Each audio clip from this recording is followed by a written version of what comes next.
Hello students, SST 7th class. आज हम बेटा जो शुरू करेंगे वो एसएस के अंदर जो हमारी सामाजिक विज्ञान है उसकी जो दूसरी पुस्तक है उसकी रीडिंग शुरू करने वाले हैं। बुक की चैप्टर की जो रीडिंग है वो शुरू करने से पहले मैं आपको जो दिखाना चाहता हूँ वो है ये हमारी बुक का कवर पेज है। बिल्कुल जो हम बुक के बाहर जो हमें दिखाई देता है इस तरह का आपको कवर पेज दिखाई देगा। उस पर लिखा होगा सामाजिक एवं राजनीतिक जीवन भाग 2। पहला भाग जो था वो 6th क्लास के लिए होता है, ये दूसरा भाग है। फिर जब आप 8th में हो जाओगे तो तीसरा भाग होता है। ठीक है, तो ये है सामाजिक एवं राजनीतिक जीवन भाग 2। इसका मतलब इस पुस्तक में हम समाज और राजनीति के बारे में जानेंगे। ठीक है, ये है कवर पेज। और चलिए रीडिंग पर चलते हैं। पहला जो चैप्टर है वो देखते हैं। सबसे पहले यहाँ आपको इकाई 1 मिलेगी और जो इकाई 1 है वो है भारतीय लोकतंत्र में समानता। और इकाई 1 के अंदर पहला जो चैप्टर आएगा वो आएगा समानता। ठीक है, समानता हमारे चैप्टर का नेम है। अब चैप्टर की शुरुआत करने से पहले साइड में थोड़ा सा इंट्रोडक्शन कुछ दिया हुआ है वो हम पढ़ेंगे। भारत एक लोकतंत्रीय देश है। कक्षा 6 की पुस्तक में हमने लोकतंत्र सरकार के मुख्य तत्वों के बारे में पढ़ा था, जैसे लोगों की भागीदारी, संघर्षों का शांतिपूर्ण समाधान, समानता और न्याय। समानता लोकतंत्र की मुख्य विशेषता है। अंडरलाइन कर लीजिए ये वर्ड आप, समानता, ये सेंटेंस अंडरलाइन कर लीजिए। समानता लोकतंत्र की मुख्य विशेषता है और इसकी कार्यप्रणाली, आगे अंडरलाइन नहीं करना, इसकी कार्यप्रणाली के सभी पहलुओं को प्रभावित करती है। इस अध्याय में आप समानता के बारे में और अधिक जानेंगे। यह क्या है, लोकतंत्र के लिए यह आवश्यक क्यों है और भारत में सब समान है या नहीं। हम कांता की कहानी से चर्चा आरंभ करते हैं।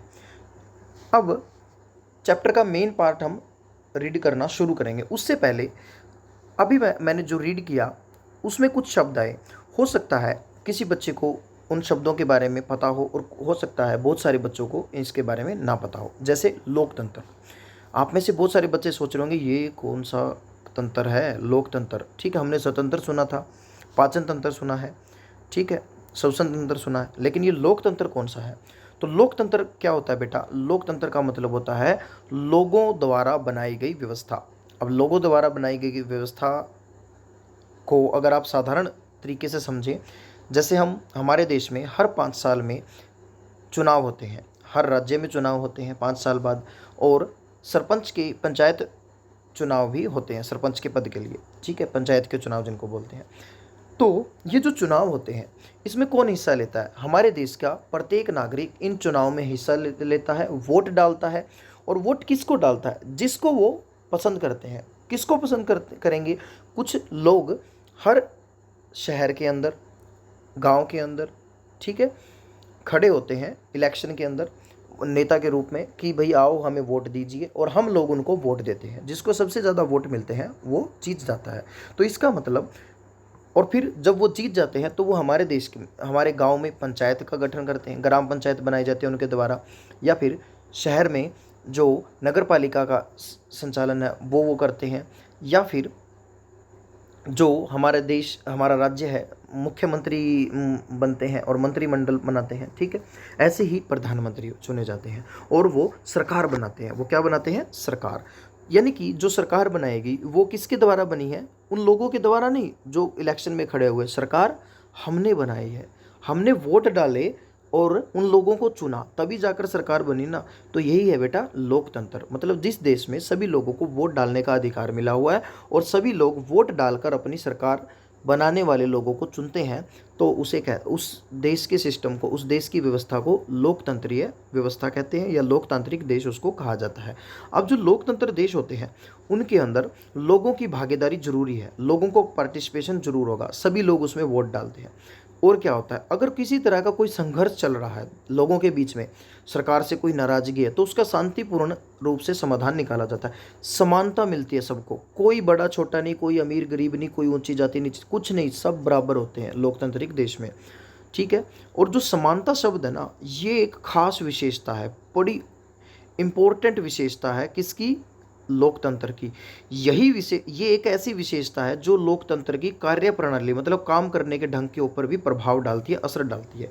अब इसमें हम बहुत सारी बातें पढ़ेंगे। सबसे पहले हम पढ़ेंगे कांता नाम की एक औरत है, उसकी कहानी। चलिए कहानी शुरू करते हैं। चुनाव के दिन कांता और उसकी दोस्त सुजाता वोट डालने की बारी का इंतजार कर रहे थे। आप में से हो सकता है कि कई बच्चे अपने पेरेंट्स के साथ वोटिंग डालने के मतलब जब आपके पेरेंट्स वोट डालने गए थे तो आप उनके साथ गए हो सकता है ना गए हो, तो आपने किसी सीरियल में मूवी में ज़रूर देखा होगा कि वोटिंग कैसे की जाती है। लोग कतार बनाकर लाइन बनाकर खड़े होते हैं, ये देखिए ऐसे, ठीक है। सभी लोग लाइन में होते हैं, टर्न वाइज टर्न मतलब 1 बाय 1 सबकी टर्न आती है, बारी आती है और वो अपना वोट डालते हैं और बाहर आ जाते हैं, किसी रूम वगैरह में अगर होता है ऐसा सिस्टम, ठीक है।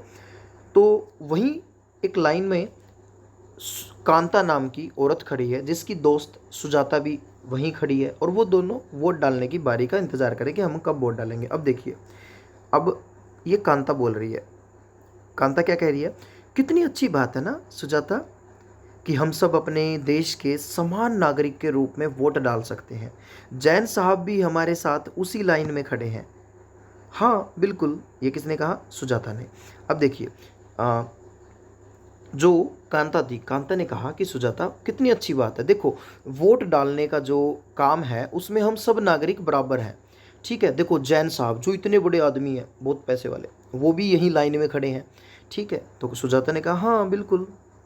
अब आगे, चल कांता अब तेरी बारी आई है, मतलब उसने कहा कि तेरी टर्न आ गई है, तू अंदर जा और वोट डाल के आ। अब इसने क्या किया, मैं तो उसे वोट दूंगी। अब ये सोच रही है वोट डालते हुए मशीन पे, वोटिंग मशीन पे क्लिक करने से पहले करती हुई सोच रही है, मैं तो उसे वोट दूंगी जिसने हमारे मोहल्ले में पानी की पाइपलाइन लाइन लाने का वादा किया था।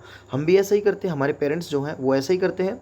जब वोट डालने का समय होता है, हमारी जो भी समस्याएं होती हैं और उन समस्याओं का समाधान करने की बात जो कहता है, हम कोशिश करते हैं उसी को जिताने की, ठीक है। आगे फिर से ये लाइन लगी हुई है। अब आप इनमें नाम पढ़िए। सबसे ऊपर छोटे लाल किसान है, मंजीत कौर ये कौन है जो लाइन में खड़ी है, ये एक टीचर है, शिक्षिका। तेजा सिंह ये व्यापारी है, गिरीश राव ये स्टूडेंट है, छात्र है, कांता देवी घरेलू कामगार मतलब जो घर पे काम करती है, सुजाता कुमारी ये भी घरेलू कामगार है मतलब जो घरों में काम करने वाली है।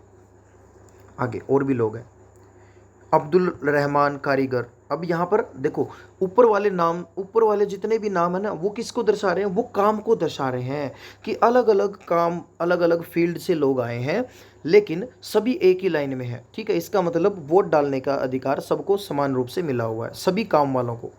उसके बाद आगे देखोगे तो थोड़ा सा हमें क्या मिलेगा इसमें, क्या देखते हैं, अब्दुल रहमान कारीगर, शबनम बानो गृहिणी, ठीक है। यहाँ देखो इनका पहनावा और नाम से मुस्लिम लग रहे हैं, मतलब धर्म के हिसाब से भी सबको बराबर है। आगे ग्रेसी लेलेंग ये क्या है, एक परामर्शदाता है। ये क्या है, परामर्शदाता। परामर्शदाता मतलब एडवाइज़र है, एडवाइस देती है लोगों को कि तुम्हें ये करना चाहिए, इस फील्ड में ये करना चाहिए, ऐसा एक वर्क होता है। तो उसके बारे में नाम से क्या लग रहा है, नाम से क्रिश्चियन लग रही है, ठीक है। आगे आइजैक लेलिंग ये भी क्रिश्चियन लग रहा है, ये सरकारी अधिकारी है, कोई गवर्नमेंट जॉब पे है। आगे रुखसाना मिर्जा मीडिया कर्मी है, मतलब मीडिया के अंदर काम करती है, लेकिन रुखसाना मिर्जा। योगराज जो है बेचारा बेरोजगार है, कोई काम धंधा इसके पास नहीं है। अशोक जैन बड़ा उद्योगपति है भाई, ठीक है। तो यहाँ पर इस लाइन में हमने देखा अलग अलग धर्म से संबंधित लोग हैं लेकिन सभी एक ही लाइन में खड़े हैं। आगे बाद में आना का, अभी आगे रीडिंग करते हैं।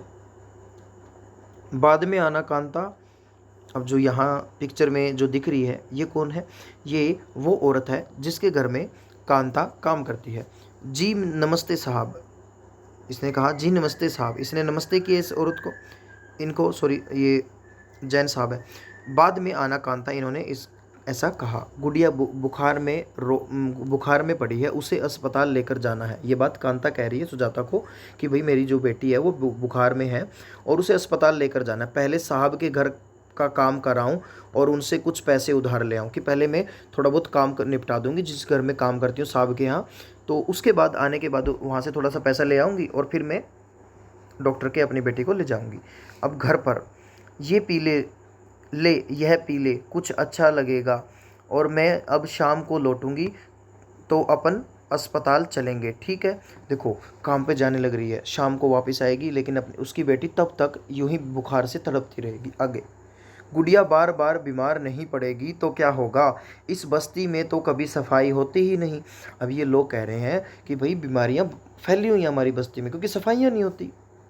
आगे, अब ये अपने काम पे चली गई और काम पोछा लगाने लग रही है, कोनों को अच्छे से साफ़ करना। ये जो इसकी मकान मालकिन है, ये क्या कर रही है, ये इसको कह रही है कि भाई कोने वगैरह सारे अच्छे से साफ़ करो। हमारे घरों में भी जब कोई काम करता है, काम वाली बाई होता है, हम उससे ऐसे ही काम लेते हैं, हम कहते हैं भी अच्छे से सफाई करना, पैसे देते हैं, ठीक है।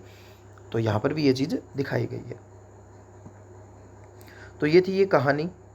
उसके बाद क्या होता है, उसके बाद आगे की स्टोरी है, कांता ये लो तेरे पैसे, पर पहले से पैसे मांगने की आदत मत बना, समझी। अब इसने पैसे मांगे बेचारी ने, और उसने मालकिन ने कहा कि भाई तू पैसे तो ले ले, लेकिन ऐसे एडवांस में पैसे मांगने की आदत मत बना, ठीक है। जी मैडम, नहीं बनाऊंगी।